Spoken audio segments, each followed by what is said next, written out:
Welcome to the Doctors Making a Difference podcast, where we help physicians to be empowered with the tools they need to be successful in medicine, in finance, and in life. Join us as we highlight doctors and other professionals around the world who are making a difference.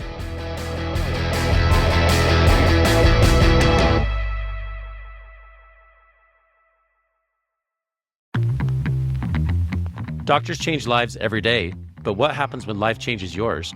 A single injury, a sudden illness, your career, your income, your future can shift in an instant. The best physicians don't just plan for success, they protect it. At Set for Life Insurance, they believe financial security isn't a luxury, it's a necessity. True own occupation disability insurance ensures that no matter what happens, your future stays in your hands. Because protecting your income means protecting everything you've built. Visit drpodcastnetwork.co/set for life today. Secure your future before life makes the choice for you. Have you ever thought about becoming a podcaster? You're in the middle of your busy medical career and it seems like everybody else is doing podcasting. How could you possibly find time to do this? Today, we get the privilege of hearing from Dr. Bradley Block and how he actually did this in his real life practice. Dr. Block, introduce yourself, please. First of all, it's an honor to be here. I've been so excited about this interview. Thank you so much for having me. So my name is Brad Block. I'm a private practice otolaryngologist on Long Island, partner in ENT and Allergy Associates is the name of my practice. And I've been a physician podcaster for 6+ years. My show is called The Physician's Guide to Doctoring, where the tagline is everything we should have been learning while we were memorizing Krebs cycle. That's pretty cool. Well, and think back. So I want to kind of go way back, to kind of what made you become a doctor, and then let's just kind of walk me through this journey. How did you go from being a otolaryngologist by day to also being a podcaster, I guess, by night? So I'll do the short version. So my decision to become a doctor is a rather uninspiring one. Like, unlike yourself, your story is really pretty incredible, right? You're a family doctor, a rural family doctor in the town that you grew up in. Like, it's like, Doc Hollywood, right? I remember seeing that show with Michael J. Fox and like, you're that guy, right? My story was a little less inspiring. I had no idea what I wanted to do with my life when I was in college. I knew I was good at science. I was planning on going into business somehow. I didn't even know what that meant. And I had no path whatsoever. I studied abroad in Jerusalem, which is, if you've never been to that city, it's one of those cities in the world that there's no city like it. It's just an incredible place, and it's an inspiring place. And as it turns out, one of my friends, who I'm still friends with, that we met while studying abroad, was planning on being a doctor. And that city really had an effect on me. I wanted to do something important with my life. And the other thing that being a doctor did was it gave me a clear path. So I went suddenly from having no path whatsoever to a very clear path to a career laid out for me. So one, I wanted to do something inspiring because of the effect that the city had on me. And the second was I just had no idea what I was going to do. And it gave me that clear path. So not a very inspiring story, but there it was. And so then I went to medical school. I got in off the wait list to one medical school. So I made it on the skin of my teeth. Ended up spending 4 years at SUNY Buffalo, where there's not much to do except study. So that went well. So then I managed to do that to match into a competitive residency program in otolaryngology at Georgetown, which is where I did my training. How did I pick otolaryngology? Another uninspiring story. We do cool stuff. Like Absolutely. It's really interesting, neat stuff that we take care of, whether it's the procedures that we do in the office or what we do in the operating room. I wasn't really a big fan of the big interventions, right? Like these big head and neck cancer resections was never really my thing. And so it's not part of my practice now for a multitude of reasons, but the smaller interventions that really make a big difference, I really enjoyed doing. And so there I am, a private practice otolaryngologist on Long Island. And then podcaster. How did I get into that? Right? Where we are, the short version. So one of the challenges that we all face is seeing patients efficiently and effectively, right? We can really get to know our patients if we take the time to do it. But that takes forever, right? That's the hardest part. We don't have an hour to spend with each patient. We just don't have it, right? And so how do you do that without sacrificing efficiency? And, what we learned in medical school was listen, you got to listen, just listen. Make sure you're listening. You're not listening. Stop, listen. Okay, fine, I get it. We need to listen and sit down, right? That's basically the training that I got in medical school and residency in communication. And what I discovered is that there are a lot of communication experts out there, but they weren't talking about doctor-patient interactions. They're doing it now, but when I started my show 6 years ago, it really wasn't something that people were talking about as much, at least not in places where I could easily find them, like a podcast. And so my goal was to find these experts and parlay their expertise into a book that was specific to, so focus their expertise through my lens as a physician onto that interaction, right? I was going to write a book. Never started a page. Not yet. Nothing.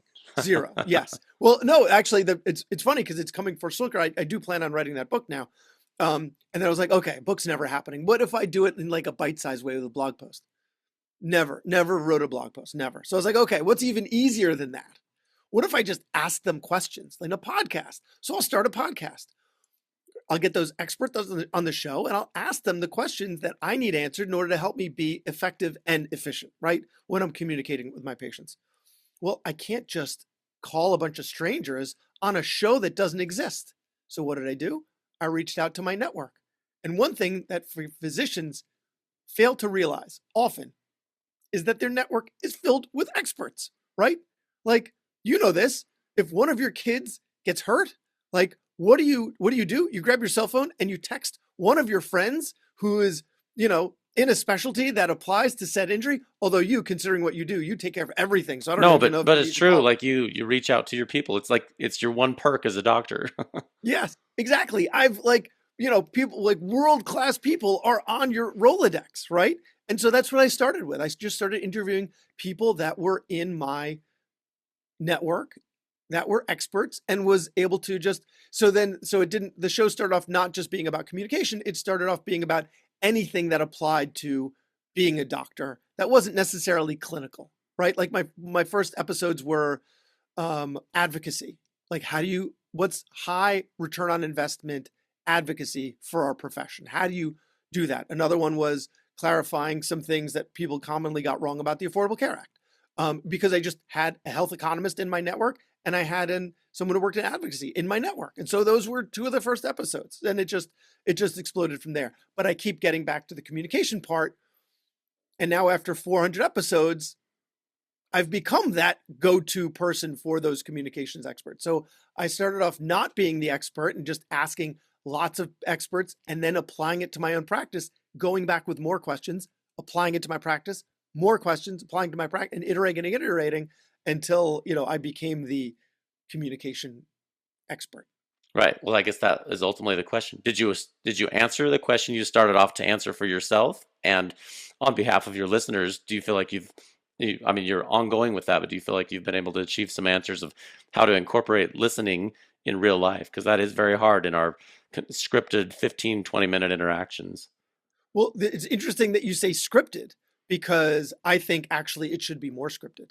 That's my argument, is because not every visit, but when you have challenging interactions that tend to go on and on and on and on, right? Whether the patient's perseverating on something that you thought you answered the question, but it turns out you hadn't, or you did, but they're just not there with you on it. Like these are the things that tend to drag on, or patients that they don't have boundaries and they just have like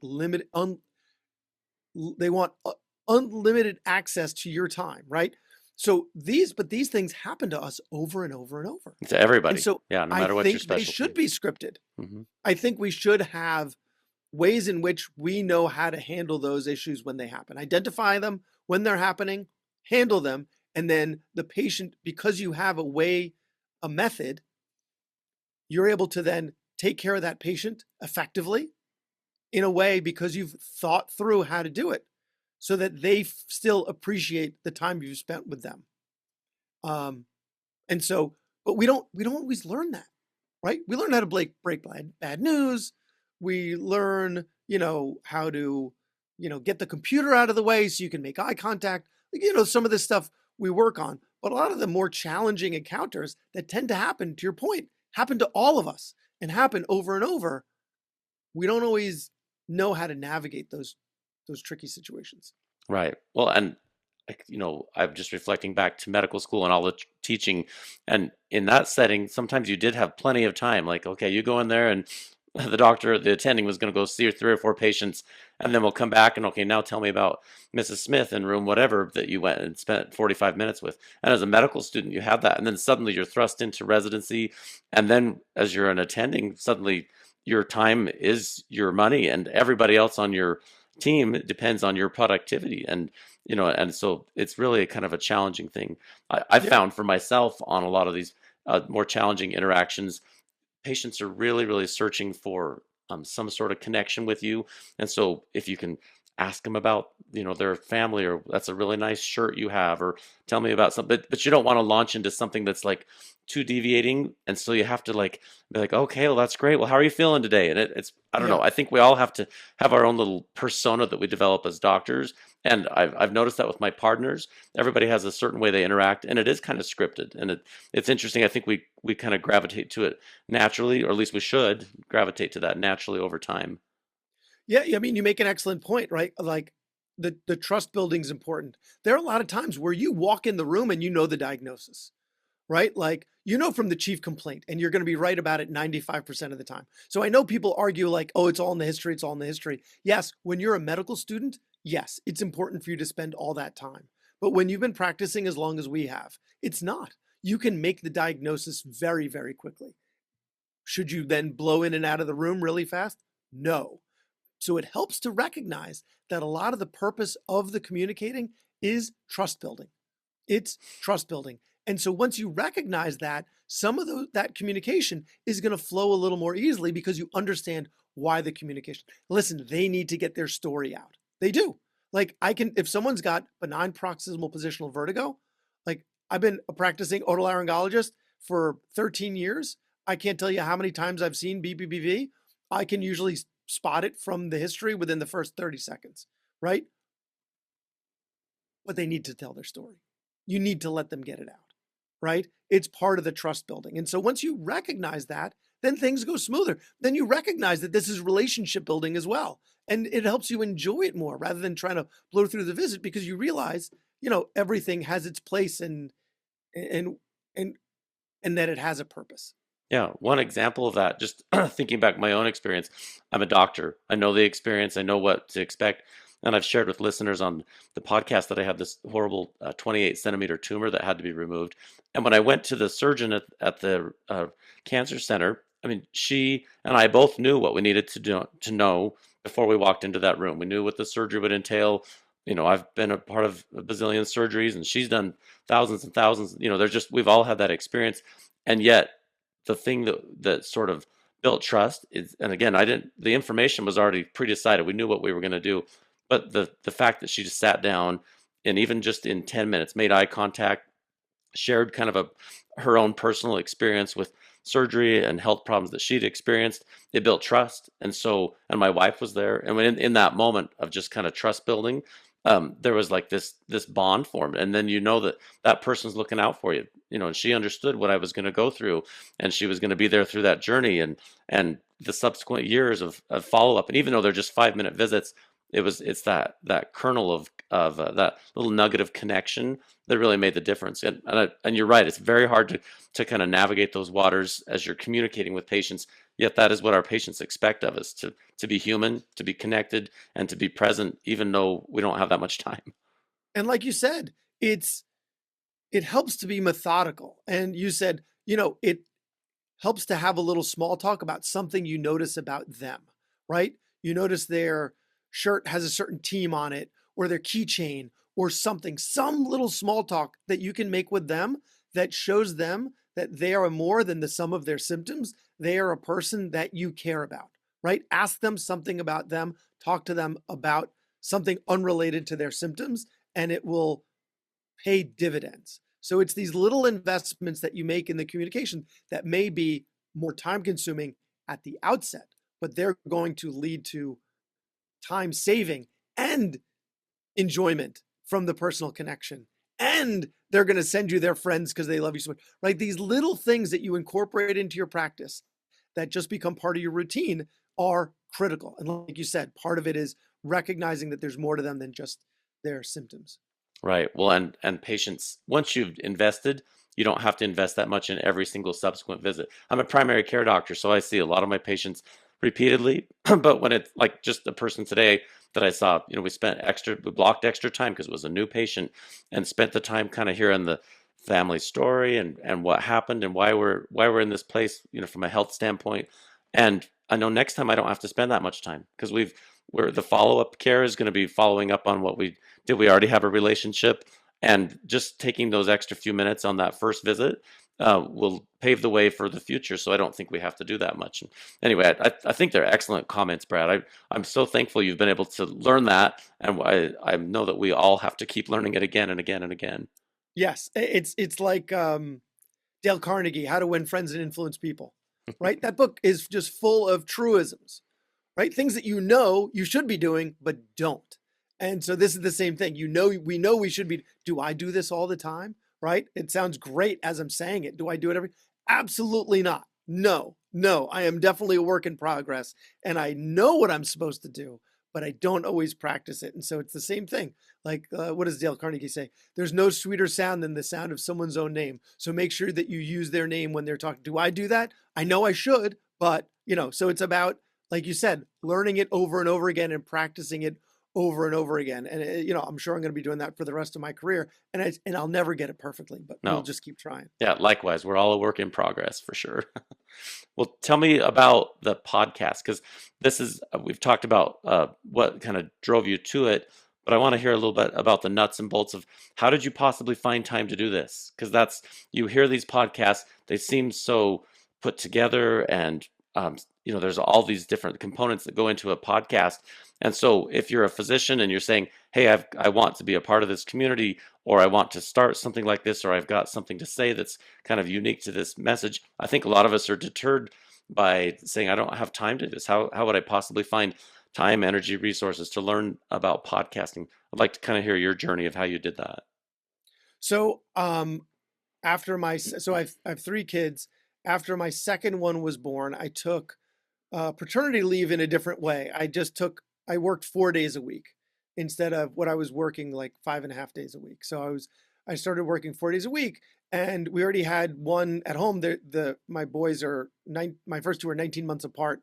So like they were still napping, like the older one was still napping. And so I would have free time during the day. And so that's when I decided to start my podcast, was when I had this one day off per week where I wasn't seeing patients and didn't really have admin stuff to do. So that's when I decided to start my podcast, is on my paternity-ish Well, it's like leave. it's like a typical physician, Brad. Like, oh, I don't have something filling my time. I'll do something productive right now. Exactly. And Yes, I'm the same way.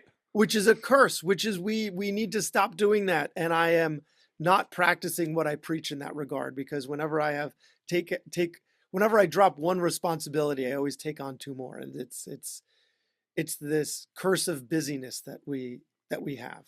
And so, yeah, so to this day, I've never edited my own episode, Oh, because really?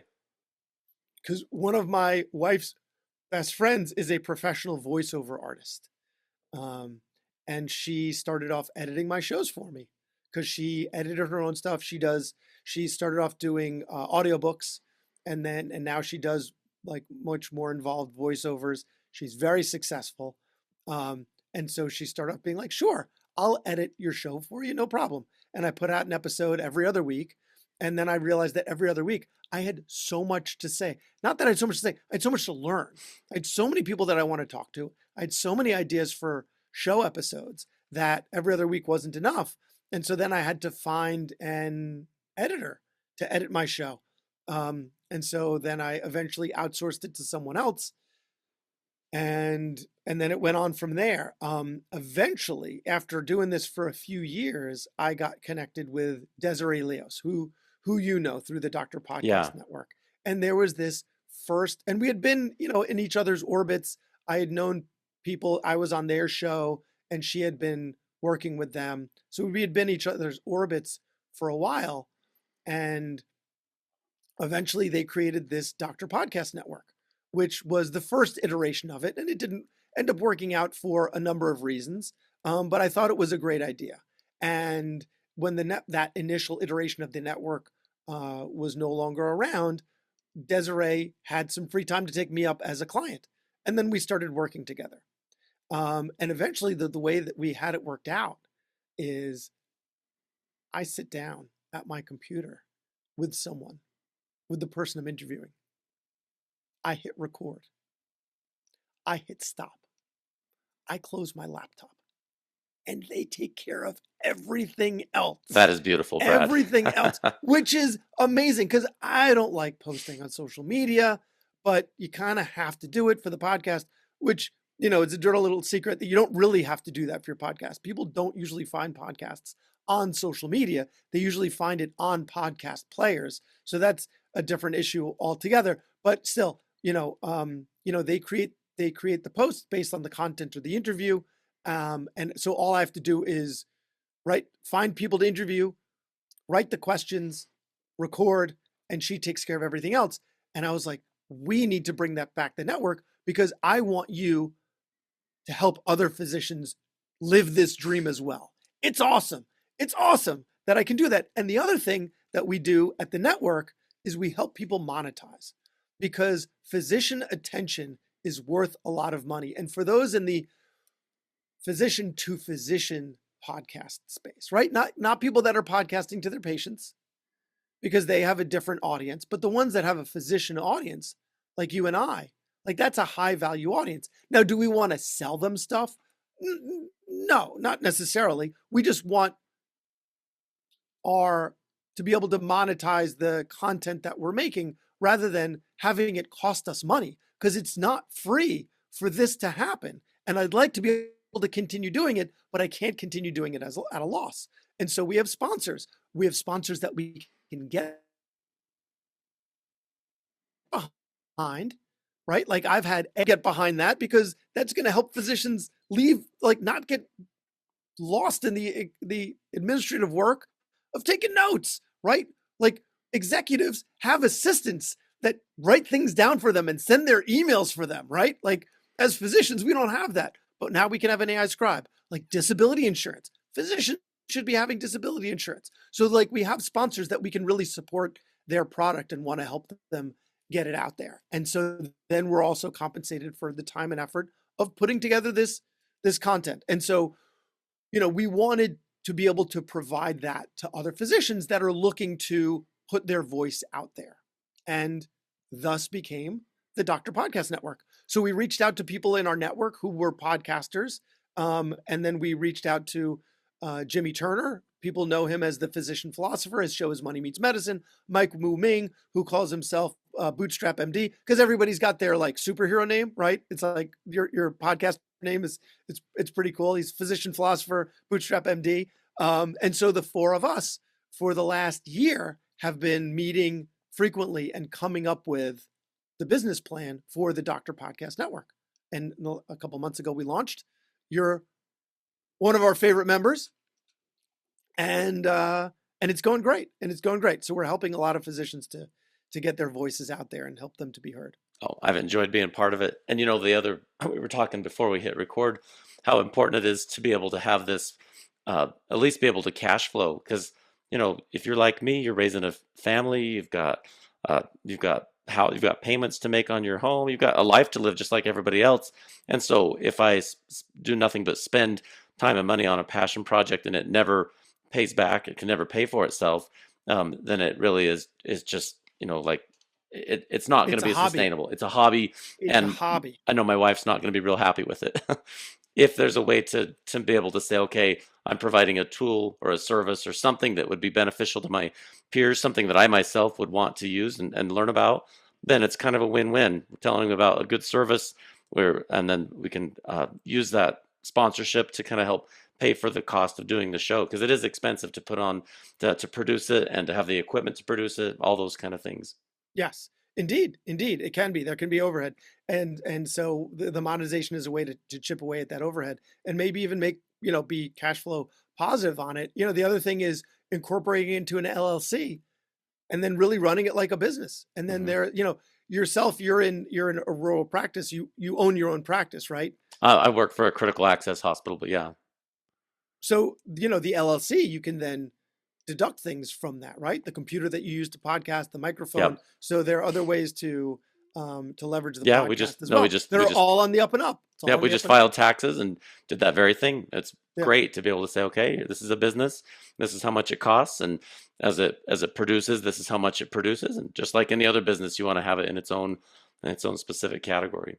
Exactly. So Exactly. what would you tell someone who is outside of Doctor Podcast Network resources? What would you tell someone who's in the, we talk about, with smoking cessation, you're contemplating, you're pre-contemplative, you're ready for action. What would you tell someone who's in the contemplative stage, who's saying, I want to be a part of this world. I want to get a message out. I want to help inspire others with my story or my experiences. So the first thing that I would ask would be, what would be your goal? Like, what is it that you're trying to achieve with the podcast? Um, and then, what does life look like for you when you have the podcast? And for me, one of the great things, and we were talking about this before the show, is the networking, right? Like, because I've been podcasting, I have a huge network of people that I can call upon that I now know because we did a show together, right? Like, I've got a big network. That's where Mike and Jimmy came from, is from just being in this podcast space. So if you're in the contemplative state, then one of the ways that it can benefit you from doing it is it'll help you grow your network.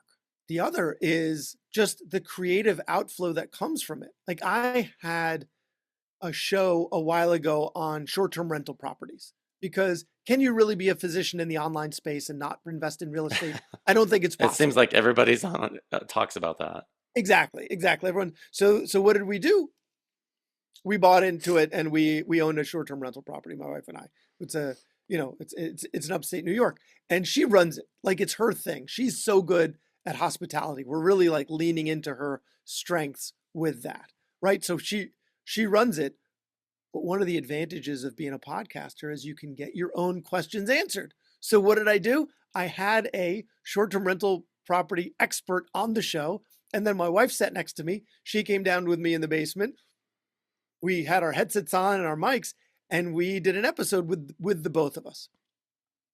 So it was great. So there's this financial benefit of being able to, right, get those questions answered. But then my wife was like, I totally get it. I totally get why you come down. Like, you're exhausted at the end of the day. You've worked, you've seen patients all day. You're at home with the family, doing stuff with the kids, homework, and then bedtime. And after all that, you then go down to the basement and you record these podcasts. Like, I never understood it before, but having just done this with you, I totally get it. Like, it's a joy. It's a joy getting to connect with people and talk to them about stuff that you're really passionate about. It's just a joy. So, if you're in the pre-contemplative stage, there are so many benefits to it. All I spoke about just now is the networking and just the enjoyment of doing it. But there's also, building your brand. You want to put yourself out there as an expert in something. Podcasting is great for brand building and creativity, right? Like, finding out what other ideas are out there. So if you've got something that you do, either medicine adjacent or maybe not, whatever it is you happen to be talking about, it's going to be another source of, creativity for you as well, to get ideas that you never would have thought of if it wasn't for your podcasting. Yeah. Well, on the program, we've talked quite a bit about having the ability to pivot, shift, change, adapt, as different chapters of your career go on. And I found podcasting to be really beneficial for all the same reasons you've just said. But I also have learned a ton from listening to other podcasts. Like, okay, these are some of my peers. There's only a limited number of licensed physicians in the United States. And every time I listen to a podcast episode, I usually take one or two things away from it, and then I can apply that to my own life.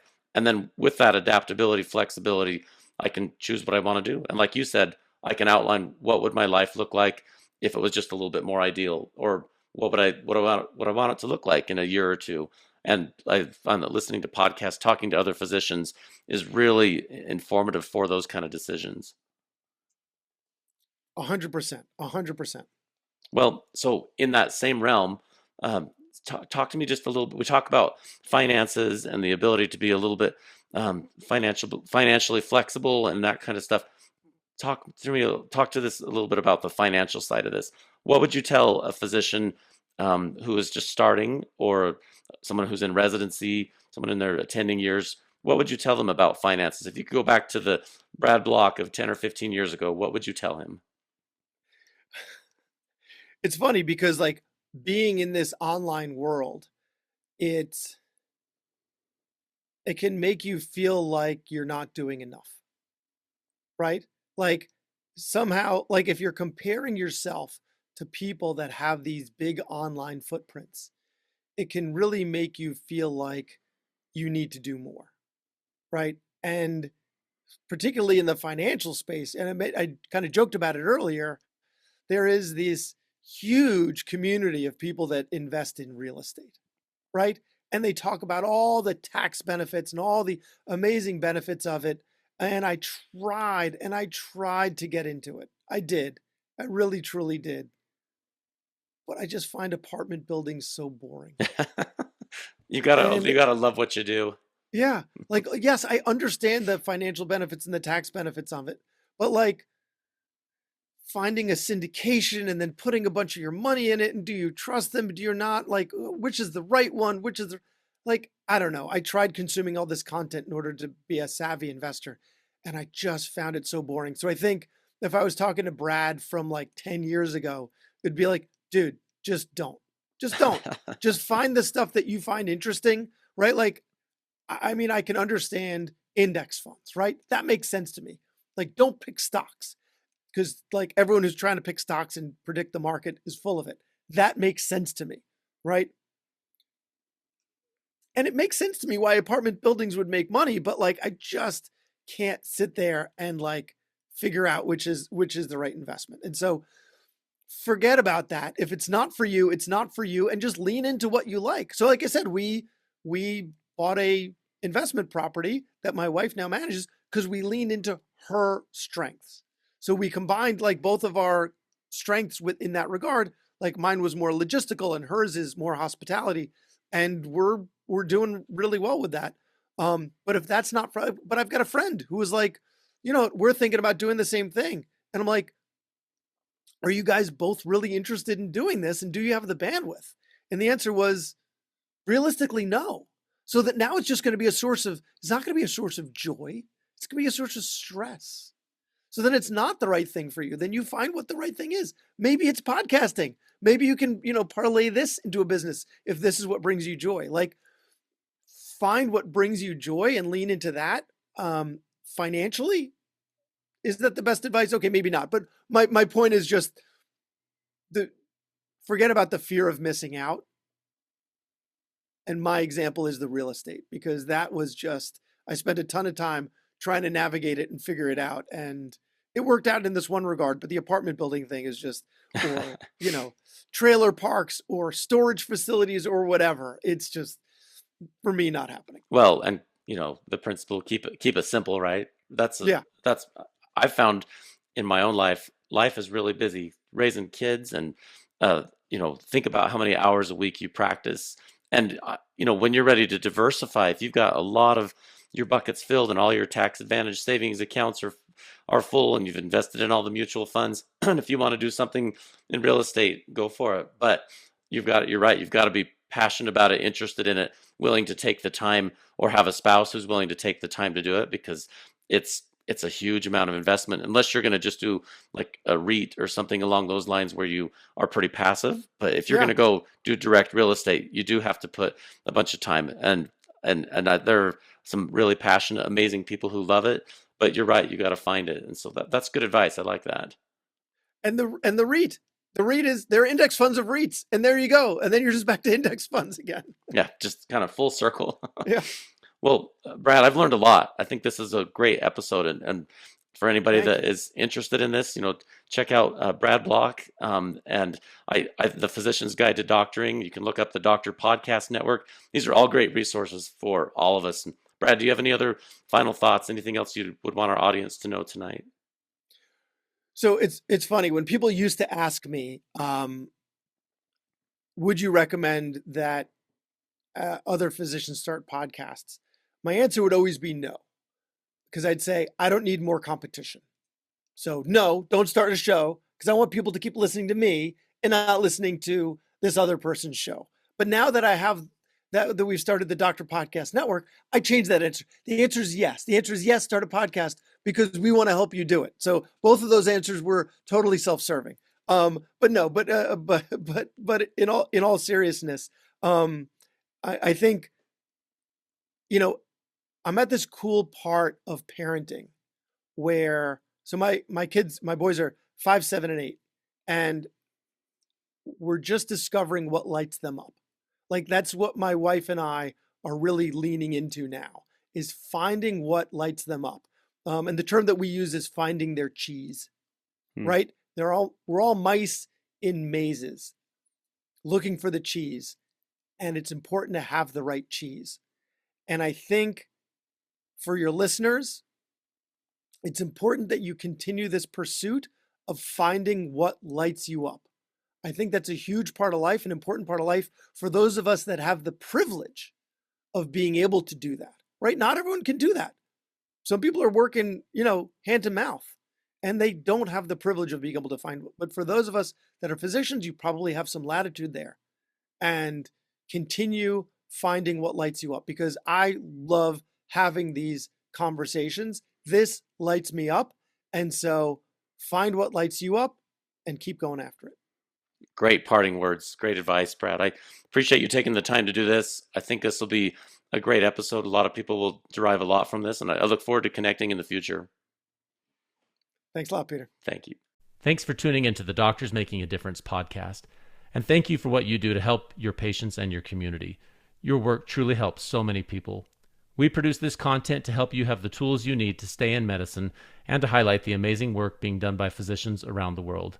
Please note that while I am a physician, and many of the guests on this program are also physicians or other professionals, the discussions on this podcast do not represent my employer or any professional organizations to which I belong. This podcast is for your information and entertainment only, and should not be taken as professional advice. You should seek appropriate professional advice pertaining to your own situation. Please check out more of our content on our website, doctorsmakingadifference.com. Also, please follow, like, or subscribe on your podcast player or YouTube channel and give us a 5-star rating. It really helps to spread the message. Finally, if you'd like to be a guest on the podcast, or if you'd like to nominate someone else to be a guest, please visit the website or email admin@doctorsmakingadifference.com. See you next time.